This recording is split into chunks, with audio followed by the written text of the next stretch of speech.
Doctor shapes kitchen में आप सबका बहुत बहुत स्वागत। Namaste. Myself, Dr. Preeti Chaudhary. I'm practicing gynecologist and obstetrician since last 12 years और आप सब के डॉक्टर शेफ्स किचन की होस्ट भी। प्रेगनेंसी या गर्भावस्था ऐसा समय होता है तब मानो पूरे परिवार में खुशियों का अफसाना गूंज रहा हो। एक तरफ तो गर्भवती माता अपनी और अपने शिशु की देखभाल में पूरी जी जान लगा देती है, तो दूसरी ओर समस्त परिवार इस गर्भधारणा को अपनी जिम्मेदारी मानता है और फिर इसी में से जन्म होता है चिंता का। हमारे समाज में प्रेगनेंसी या गर्भधारणा को लेकर काफी भ्रांतियां समय से ही अपनी जड़ें मजबूत कर चुकी है और फिर एक दौर शुरू हो जाता है संभ्रम का। क्या करे क्या ना करे, क्या खाए क्या ना खाए। और पिछले 12 वर्ष से इन सारी समस्याओं और विवंचनाओं का निरीक्षण मैं कर रही हूँ और तभी मैंने यह निर्णय लिया कि मैं वैज्ञानिक दृष्टिकोण से क्या सही और क्या गलत यह आप सबके सामने प्रस्तुत करूं प्रमाण के साथ। अच्छा, इस वीडियो का जो टाइटल है कि प्रेगनेंसी में यह चीजें भूलकर भी ना खाए, यह पढ़ने के बाद आप सबके सामने कौन सी 5 चीजें आई।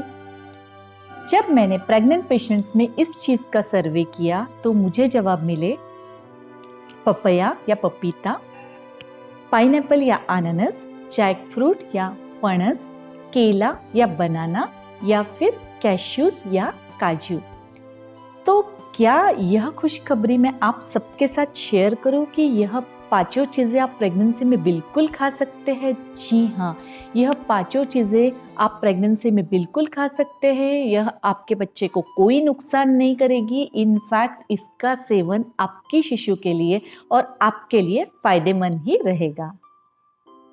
तो उचित मात्रा में अगर यह खाद्य वस्तुएं खाई गई तो यह गर्भावस्था में लाभप्रद है। और अभी हम यह देखेंगे कि यह सारी खाद्य वस्तुएं इतनी बदनाम क्यों है। तो सबसे पहले हम लोग देखते हैं पपया। तो अगर पका हुआ पपया काट कर उसका जो ऊपरी लेयर होता है उसको छीलकर अगर 1 या 2 स्लाइस हम गर्भवती महिला को देते हैं तो वह उसके लिए बिल्कुल ही सुरक्षित है। इनफैक्ट पपया विटामिन ए और विटामिन सी रिच होता है, इसका फाइबर कंटेंट बहुत ज़्यादा होता है और यह कॉन्स्टिपेशन को दूर करता है। मतलब प्रेगनेंसी में 1 या 2 स्लाइसेस खाना बिल्कुल सेफ है। इनफैक्ट यह लाभप्रद है। अभी हम यह देखते हैं कि पपये को फिर खराब क्यों बोलते हैं। पपीते के अंदर जो बीज होते हैं वह एबॉर्टिफिशिएंट होते हैं बहुत ज्यादा मात्रा में खाए गए तो। उसके बाद जो कच्चा पपया होता है उसमें एक एक्टिव इंग्रेडिएंट होता है लैटेक्स। तो लैटेक्स जो एक एक्टिव एजेंट है वह हमारे शरीर के ऑक्सीटोसिन इस हार्मोन को रिलीज करके मिसकैरिएज के लिए रिस्पॉन्सिबल हो सकता है। और जो आधा पका पपीता होता है उसमें एक एक्टिव एजेंट होता है जिसका नाम है पपेन। तो पपेन जो होता है वह माहवारी को स्टिमुलेट करता है और उसके कारण भी एबॉर्शन हो सकता है। तो पपीते के बीज या कच्चा पपया या आधा पका हुआ पपीता हम लोग नहीं खाते हैं। तो प्रेग्नेंट पेशेंट को 1 या 2 स्लाइसेस में पका हुआ पपीता हम बिल्कुल सेफली दे सकते हैं। और यह जो है लैटेक्स या पपेन या पपीते के बीज, यह भी अगर बहुत ही ज्यादा मात्रा में खाए गए तो ही वह नुकसान करते हैं। सेकंड नंबर पर है पाइनएप्पल या अनानास। जी हाँ, पाइनएप्पल भी बिल्कुल सुरक्षित है। इनफैक्ट प्रेगनेंसी में यह हेल्दी चॉइस है। ऐसा बोला जाता है कि प्रेगनेंसी में पाइनएप्पल कंज्यूम करने के कारण अर्ली मिसकैरिएजेस हो सकते हैं, लेकिन इस चीज का कोई भी साइंटिफिक प्रमाण अभी तक नहीं मिला है। तो क्यों इतना पाइनएप्पल को ब्लेम करते हैं? तो पाइनएप्पल में एक एक्टिव एजेंट होता है ब्रोमेलिन। जो पाइनएप्पल का जो अंदरूनी हिस्सा होता है, इनर कोर, उसमें ज्यादा मात्रा में होता है और जो आउटर साइड होता है उसमें बहुत ही कम मात्रा में होता है। और यह ब्रोमेलिन अगर बहुत ही अधिक मात्रा में अगर कंज्यूम किया गया तो ही यह प्रेगनेंसी में नुकसान करता है। लेकिन अगर हम अंदर का कोर निकाल कर अगर बाहर का जो पल्प है उसके 2 या 3 स्लाइसेस गर्भवती महिला को अगर हम सर्व करते हैं तो वह नुकसान तो करेंगे नहीं, लेकिन निश्चित ही फायदेमंद रहेंगे। अगर हम उचित मात्रा में पाइनएप्पल खाते हैं तो उसमें जो ब्रोमेलिन का क्वांटिटी है वह इतना कम है कि हम बोल सकते हैं नहीं के बराबर है, और इसीलिए पाइनएप्पल बन सकता है हिस्सा हेल्दी प्रेगनेंसी डाइट का। तीसरे नंबर पर है फणस या जैक फ्रूट। तो जैक फ्रूट यह एक बहुत ही गुणकारी सब्जी है। इसमें विटामिन ए, विटामिन बी और विटामिन सी तीनों भरपूर मात्रा में है। इसमें बहुत सारे मिनरल्स हैं जैसे कि पोटेशियम, आयरन, कैल्शियम। इसमें फाइबर्स का कंटेंट बहुत ज़्यादा है और साथ ही इसमें फैट्स बिल्कुल कम है, और इसीलिए यह बनाता है जैक फ्रूट या फणस को प्रेगनेंसी में एक हेल्दी चॉइस, और इसे उचित मात्रा में खाना बहुत ही लाभप्रद है। यह इम्यूनिटी को बढ़ाता है, बोन्स को स्ट्रांग बनाता है और आरबीसीज या रेड ब्लड सेल के प्रोडक्शन में भी मदद करता है। तो फिर क्यों इसे प्रेगनेंसी में अवॉइड करने के लिए बोलते हैं? तो फणस में भी वही ब्रोमेलिन होता है जो पाइनएप्पल में होता है, और इसके बहुत ज़्यादा सेवन से अर्ली मिसकैरिएज हो सकता है। लेकिन एक मॉडरेट मात्रा में रोज़ भी अगर फणस का सेवन प्रेगनेंसी में किया जाए उचित मात्रा में, तो वह बिल्कुल ही नुकसान नहीं करेगा, और उसके फ़ायदों के बारे में मैं आपको बता चुकी हूँ। लेकिन अगर आपको कोई ब्लड कोएगुलेशन डिसऑर्डर है, अगर आप डायबिटिक है, या फिर आपको फणस या जैक फ्रूट की एलर्जी है, तो इसे फिर हमें अवॉइड करना चाहिए। चौथा खाद्य घटक है केला।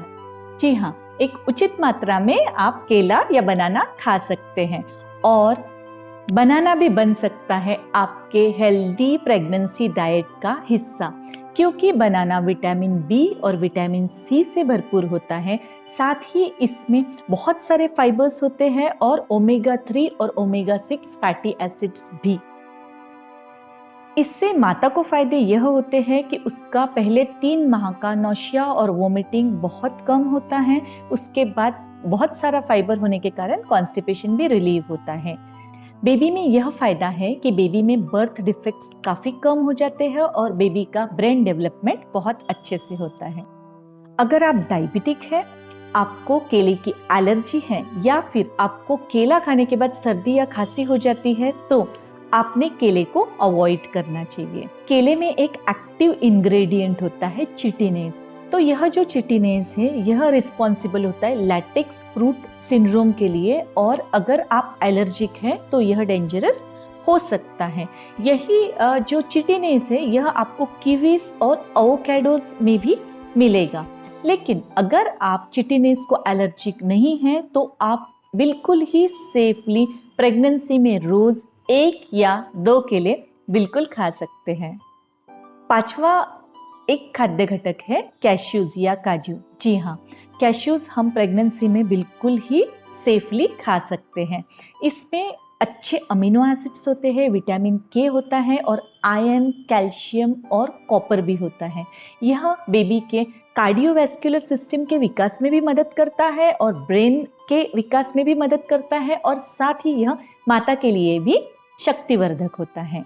अभी काजू कहाँ पर अवॉइड करने चाहिए? तो काजू को अवॉइड करना चाहिए अगर आप उसके लिए एलर्जिक है तो, या फिर आप में ओबेसिटी या मोटापा यह परेशानी है तो। काजू में एक एक्टिव इंग्रेडिएंट होता है उरुशियोल जो एलर्जिक होता है, लेकिन अगर आप काजू को एलर्जिक नहीं है तो यह आप में कोई नुकसान नहीं करेगा। तो गर्भवती माता एक दिन में 5 या 6 काजू आराम से कंज्यूम कर सकती। तो यह 5 चीजें आप प्रेगनेंसी में बिल्कुल सेफली खा सकते, लेकिन उचित मात्रा में। और इसीलिए उचित मात्रा में इस शब्द का मैं बार बार प्रयोग कर रही थी, क्योंकि कोई भी चीज अगर हम प्रेगनेंसी में लिमिट के बाहर खाते हैं तो वह हमें या हमारे शिशु को नुकसान कर सकती है। अभी मैं उन 5 चीजों के बारे में बात करूंगी जो हमारे आज के वीडियो का टाइटल है। प्रेगनेंसी में यह 5 चीजें भूलकर भी ना खाएं। इसमें फर्स्ट है तली हुई चीजें, सेकंड है प्रिजर्व्ड फूड जैसे कि जैम्स एंड सॉसेस, थर्ड है जंक फूड जैसे कि पिज्जा या पास्ता, फोर्थ है बहुत सारी मिठाइयाँ, और फिफ्थ है पापड़ और अचार जो लोडेड होते हैं बहुत सारे नमक से। तो यह 5 चीज़ें आपको नहीं खानी है। इनके डिटेल्स मैं आपसे शेयर करूंगी नेक्स्ट वीडियो में। तब तक आप सब आपका ख्याल रखिए। और हाँ, अगर आपने डॉक्टर शेफ्स किचन को अभी तक सब्सक्राइब नहीं किया है तो प्लीज़ जल्दी से सब्सक्राइब कर दीजिए। और मिलती हूँ आपसे और बहुत सारी बढ़िया सी जानकारी लेकर नेक्स्ट वीडियो में। तब तक के लिए बाय बाय।